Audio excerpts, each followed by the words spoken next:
আল্লাহ মালাকুল মাউতকে বলবেন, মালাকুল মাউত কি অবস্থা? বলবে সব শেষ।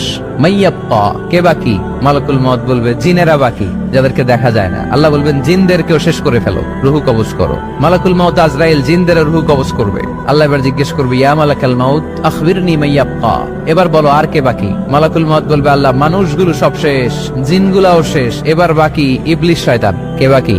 ইবলিসরেও শেষ করো, ইবলিসও শেষ। আল্লাহ আবার জিজ্ঞেস করবেন, ইয়া মালাকাল মাউতি মাইয়াব্বা, আর কে বেঁচে আছে বলো?